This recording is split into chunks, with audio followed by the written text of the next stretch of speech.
पुरानी चटाई पर दस्तरखान बिछा दिया गया। अहलिया ने शर्मिंदगी के साथ एक छोटी सी थाली में खुश्क रोटी के टुकड़े रखे और साथ एक प्याली दूध भी रख दिया। वो चाहती थीं कि कहीं नबी सल्लल्लाहु अलैहि वसल्लम उनके फाके न देख लें, लेकिन रसूलुल्लाह सल्लल्लाहु अलैहि वसल्लम ने उनके दिल को भांप लिया। आप सल्लल्लाहु अलैहि वसल्लम मुस्कुराए और फरमाया, गम न करो, अल्लाह के नाम से शुरू करो। नबी करीम सल्लल्लाहु अलैहि वसल्लम ने खाने से पहले हाथ उठाए और दुआ की, या अल्लाह इस खाने को बरकत वाला बना दे और इस घर को अपनी रहमतों से भर दे। ये अल्फाज सुनते ही झोंपड़ी के अंदर का माहौल यकसर बदल गया। सुकून और नूर की एक अजीब कैफियत छा गई।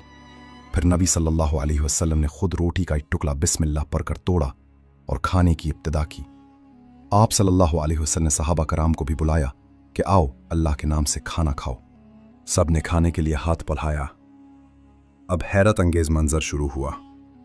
थोड़ी सी रोटी थी, लेकिन जब भी कोई सहाबी एक टुकड़ा तोड़ता तो थाली में रोटी वैसी ही रहती। दूध की प्याली सबके घूंट लेने के बावजूद भरती ही जाती। गरीब सहाबी ये मंजर देखकर हैरान रह गए। उनकी आंखों से खुशी के आंसू बहने लगे। उनकी अहलिया के लरसते हाथ थम गए और उनका दिल मुतमईन हो गया। वो दोनों ये सोच रहे थे कि ये अल्लाह की तरफ से बरकत है जो नबी के वसीले से उनके घर उतरी है। एक सहाबी ने अर्ज़ किया, या रसूलल्लाह, ऐसा लगता है कि ये खाना ख़त्म ही नहीं होगा। नबी करीम ने मुस्कुराकर फरमाया, ये अल्लाह की रहमत है। जहाँ दिल में इखलास और नीयत साफ़ हो, वहाँ अल्लाह रिज़्क़ में इजाफ़ा कर देता है।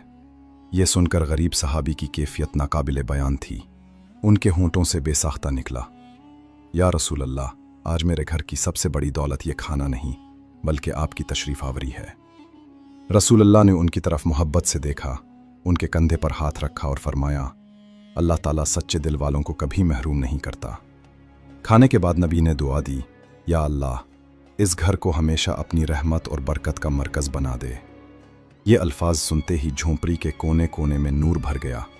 गुर्बत थी, लेकिन दिलों में ऐसा सुकून आया कि गोया ये झोंपड़ी जन्नत का टुकड़ा बन गई हो। जब नबी घर से बाहर निकले तो मदीना की गलियों में रोशनी फैल गई। गरीब सहाबी दरवाजे पर खड़े बार बार यही कह रहे थे, मेरा घर खाली नहीं हुआ बल्कि भरा है। हमारे पास दुनिया का माल नहीं मगर नबी की दुआ है, और यही सबसे बड़ी दौलत है। यूं एक गरीब सहाबी की सादा सी दावत एक ऐसा सबक बन गई जो कयामत तक उम्मत को याद रहेगा कि रिज़्क़ की इज्जत ज़्यादा या कम होने में नहीं बल्कि नीयत की सफाई और अल्लाह पर भरोसे में है। आपका सिर्फ एक क्लिक इस्लाम का पैगाम फैलाने में हमारी सबसे बड़ी मदद बन सकता है, इसलिए इस क्लिक से लाइक और सब्सक्राइब ज़रूर कीजिए।